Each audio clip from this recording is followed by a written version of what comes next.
Halo semuanya, kita akan melanjutkan materi Decision Tree Learning dan video ini membahas mengenai information gain, yaitu cara untuk mendapatkan atribut terbaik dalam DTL. Sebelum masuk ke information gain, kita bahas dulu entropi atau information content. Entropi adalah suatu pengukuran dalam information theory yang menyatakan nilai ketidakmurnian dari sembarang kumpulan data. Dalam hal ini nanti yang kita bicarakan adalah training examples. Misal S adalah himpunan training examples. Entropi dari S menyatakan berapa banyak bit informasi yang kita perlukan atau yang harus dikirimkan agar ketika kita mengambil sebuah data dari S secara acak, kita bisa tahu kelas dari data tersebut. Formulanya adalah total dari negatif proporsi atau bagian S dengan kelas tertentu dikalikan log 2 dari proporsi tersebut. Proporsi dari tiap kelas nilainya minimal 0 dan maksimal 1. Sekarang mari kita lihat seandainya training examples kita memiliki dua kelas, misalnya kelas positif dan kelas negatif. Entropi dari S adalah penjumlahan dari negatif atau minus proporsi kelas positif kali log 2 proporsi kelas positif dengan negatif atau minus dari proporsi kelas negatif kali log 2 proporsi kelas negatif. Nah, grafik pada layar menunjukkan kemungkinan nilai proporsi kelas positif dengan nilai entropinya. Jika proporsi kelas positif bernilai 0, artinya semua training examples pada S kelasnya negatif dan proporsi kelas negatif nilainya 1. Jika dimasukkan ke dalam formula entropi, maka entropi dari S akan bernilai 0, yang artinya nilai impurity dari dataset S adalah 0 bit. Jadi ketika saya mengambil sembarang data atau instance dari S, saya tahu kelasnya negatif, sehingga tidak perlu dikirimkan informasi apapun untuk bisa menentukan kelas dari instance yang saya ambil tadi. Nah, hal ini juga berlaku ketika nilai proporsi dari kelas positifnya 1, yang artinya semua training example pada S berkelas positif. Berbeda ketika proporsi kelas positif bernilai setengah, yang artinya separuh training example saya berkelas positif dan separuhnya lagi berkelas negatif. Jadi ketika saya mengambil sebuah instance secara sembarang dari training example S, saya perlu informasi sejumlah 1 bit untuk mengetahui kelas dari instance yang saya ambil tadi. Nah, kaitannya dengan DTL, kita ingin memilah training examples sedemikian supaya nilai entropinya sekecil mungkin. Jadi tanpa perlu mengirimkan banyak informasi, kita bisa mengetahui kelas dari suatu instance. Mari kita lihat contoh berikut. Ya, pada layar kiri bawah. Terdapat training examples yang memiliki 5 data kelas merah dan 5 data kelas biru.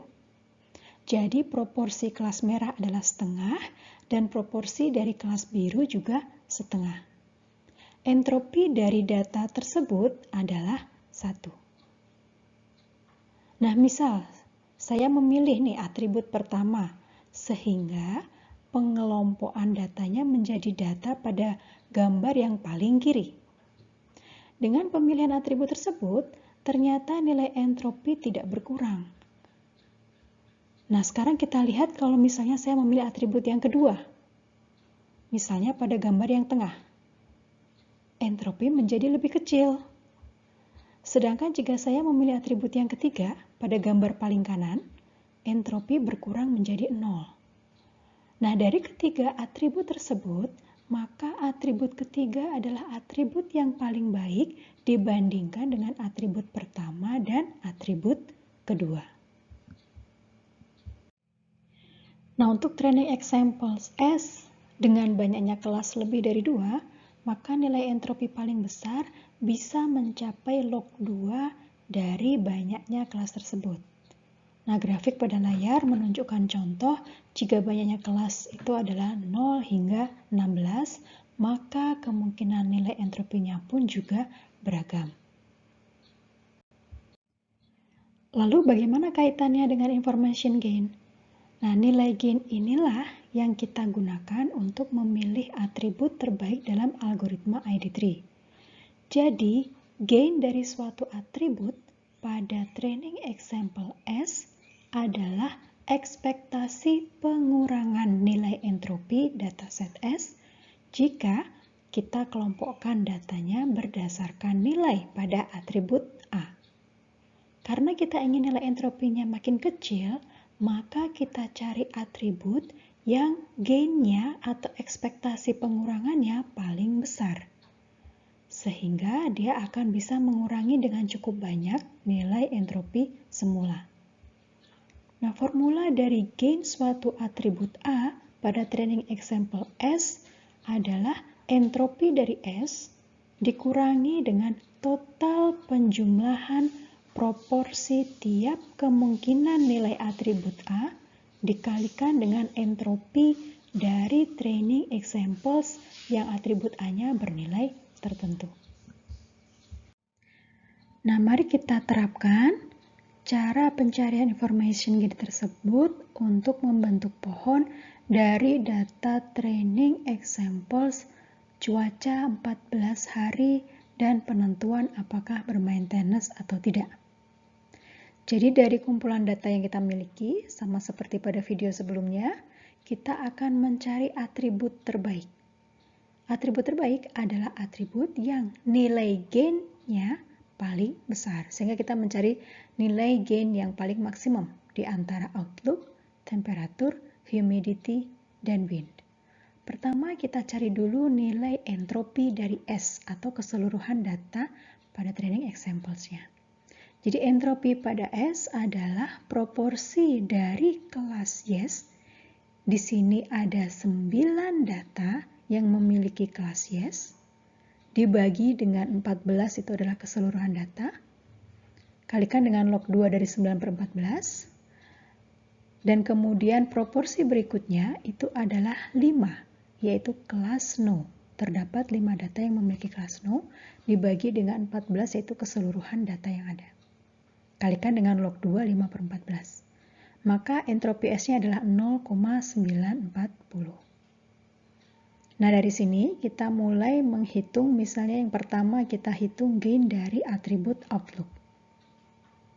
Kita ingat kembali, formulanya adalah entropi dari S dikurangi dengan penjumlahan proporsi dari semua nilai yang mungkin untuk atribut outlook dikalikan dengan entropinya.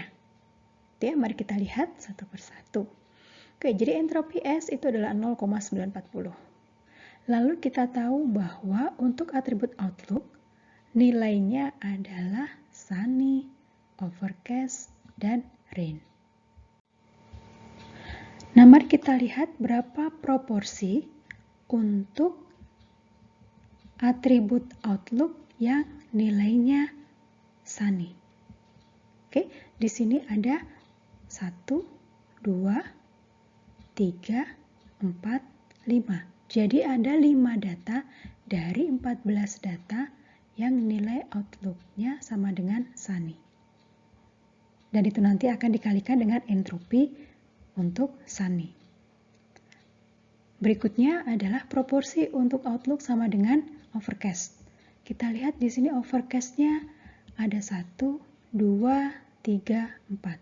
Berarti proporsinya adalah 4 dari 14 data, itu nilai atribut outlook-nya sama dengan overcast. Nanti akan kita kalikan dengan entropi overcast. Nah, berikutnya adalah untuk yang rain, terdapat 1, 2, 3, 4, 5. 5 data dari 14 data yang atribut outlook-nya bernilai rain. Untuk nanti kemudian kita kalikan dengan entropi rain. Nah, kita sudah tahu proporsinya masing-masing. Nah, untuk menghitung entropi dari sunny, kita ingat lagi rumus entropinya mirip seperti ini. Tapi kita ingat, ketika menghitung entropi Sunny, yang kita perhatikan hanya 5 data yang outlook-nya sama dengan Sunny saja. Oke, nah dari 5 data tersebut, ternyata ada 2 yang kelasnya yes. Ya, yaitu di sini dan di sini. Sehingga entropinya adalah minus 2 dari 5 log 2, 2 per 5. Dikurangi dengan proporsi untuk kelas no-nya. Terdapat 3 data yang kelasnya no dari 5 data yang outlook-nya sama dengan Sunny. Kalikan dengan log 2 dari 3 per 5. Nah, hal yang sama untuk entropi overcast. Ketika menghitung entropi overcast, maka yang kita lihat adalah hanya data yang outlook-nya sama dengan overcast. Ya, kita punya 4 data, yaitu D3, D7, D12, dan D13. Nah, dari keempat data ini, semuanya berkelas yes. Jadi ada 4 data yang berkelas yes dari 4 data yang outlook-nya sama dengan overcast, kalikan dengan log 2 dari proporsi kelas yes, yaitu 4 per 4. Proporsi untuk kelas no-nya, untuk outlook sama dengan overcast itu adalah 0. Per 4 kalikan log 2 dari 0 per 4. Nah, Bu, bagaimana nanti kalau menghitung log 2 dari 0 per 4? Nah, kita abaikan yang bagian sini, karena 0 per 4 itu pasti 0. Dikalikan berapapun nilainya pasti 0. Begitu ya. Selanjutnya untuk entropi rain, caranya sama. Kita cari proporsi dari data yang outlook-nya sama dengan rain dengan kelas yes. Ya, datanya hanya ada 5 yang outlook sama dengan rain, dan 3 diantaranya berkelas yes. Jadi 3 per 5 proporsinya kalikan log 2 dari 3 per 5. Untuk kelas yang no, terdapat 2 data dari 5 data tersebut, sehingga proporsinya 2 per 5, kalikan log 2 dari 2 per 5. Nah, dari sini kita lakukan perhitungan dan menghasilkan gain untuk atribut outlook adalah 0,246. Dengan cara yang sama, kita bisa menghitung gain untuk atribut yang lain. Mari kita lihat contoh satu lagi untuk penghitungan gain dari humidity. Entropinya masih sama seperti sebelumnya ya, dari 14 data tersebut. Untuk kemudian cara perhitungan gain-nya juga sama. Nah, di sini kita punya 7 data yang atribut humidity-nya bernilai high, sehingga proporsinya 7 per 14 kali entropi high. Dan 7 data yang nilai humidity-nya bernilai normal. Jadi 7 per 14 dikalikan dengan entropi normal. Untuk penghitungan entropi high, itu sama. Dari 7 data yang humidity-nya sama dengan high, itu terdapat 3 data berkelas yes dan 4 data bernilai no. Jadi kita punya proporsi untuk kelas yes-nya adalah 3 per 7 dan proporsi untuk kelas no-nya 4 per 7. Hal yang sama untuk humidity yang nilainya normal. Maka cara perhitungan entropi normalnya adalah proporsi kelas yes-nya, yaitu terdapat 6 data dari 7 data dengan humidity sama dengan normal berkelas yes, dan terdapat 1 data yang berkelas no. Nah, dari sana kita dapatkan nilai humidity-nya, gain dari humidity-nya adalah 0,151. Nah, setelah kita melakukan penghitungan gain untuk semua atribut, maka kita dapatkan nilai sebagai berikut, dan di sana terlihat bahwa outlook memiliki nilai gain yang paling besar dibandingkan dengan atribut yang lain.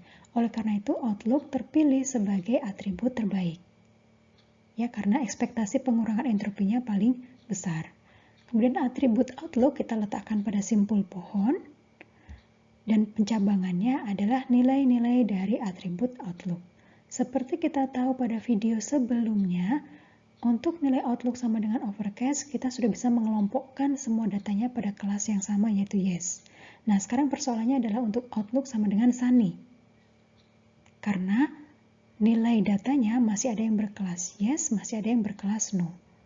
Oleh karena itu, kita perlu menentukan atribut terbaik apa yang sebaiknya diletakkan pada simpul pencabangan outlook sama dengan Sunny.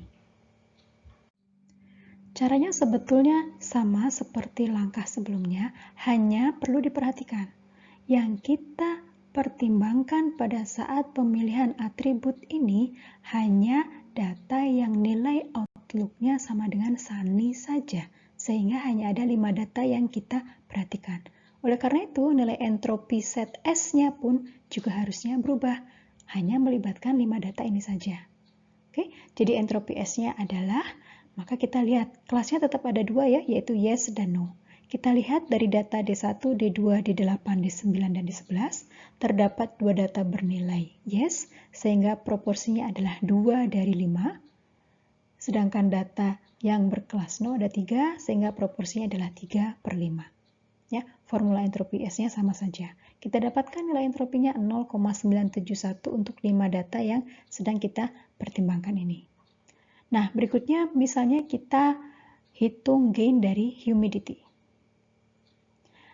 Jadi kita formulanya sama, yaitu entropi S dikurangi dengan total penjumlahan proporsi suatu nilai untuk atribut humidity dikalikan dengan entropi nilai tersebut. Oke, jangan lupa entropi S-nya adalah entropi dari 5 data ini saja, yaitu 0,971 dikurangi dengan, proporsi untuk data yang nilai humidity-nya high itu ada 3 data, jadi proporsinya 3/5, sedangkan untuk data yang nilai humidity-nya sama dengan normal itu ada 2 data, sehingga proporsinya adalah 2/5. Nanti dikalikan dengan entropi masing-masing nilai.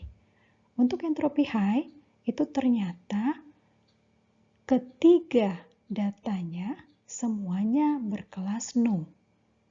Oke, sehingga proporsi kelas yes-nya 0/3, proporsi untuk kelas no-nya 3/3. Sedangkan untuk entropi normal, terdapat 2 data, ternyata dua-duanya berkelas yes, sehingga proporsi untuk kelas yes-nya 2 dari 2 data dengan nilai humidity-nya normal, dan proporsi untuk kelas no-nya adalah 0 dari 2 data.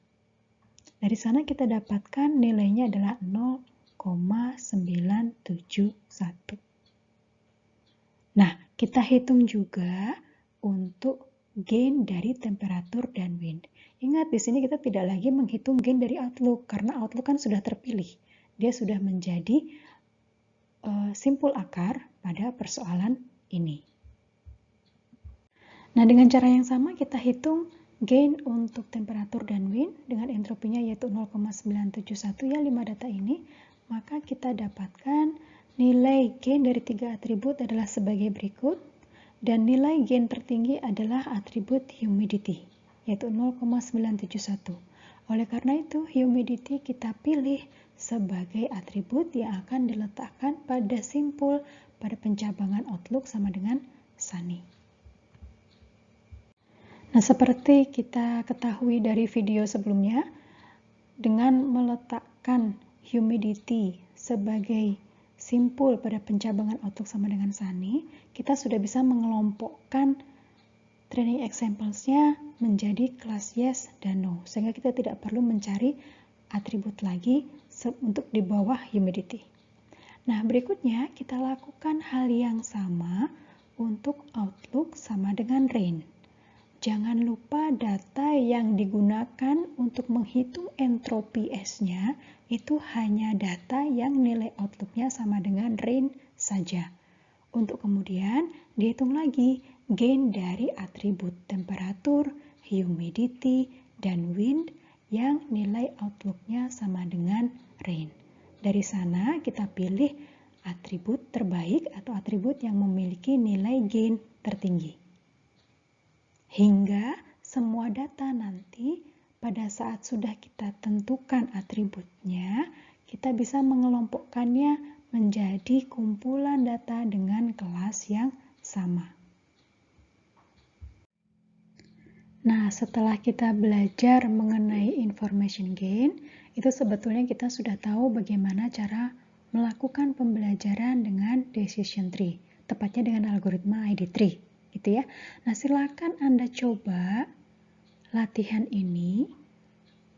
Anda boleh memanfaatkan Excel gitu ya, untuk kemudian dibahas di kelas apakah hasilnya. Sebaiknya dicatat ya, berapakah nilai gain untuk setiap atributnya, sehingga dipilih atribut yang mana untuk kemudian dibahas bersama di kelas apakah setiap mahasiswa menghasilkan pohon keputusan yang sama.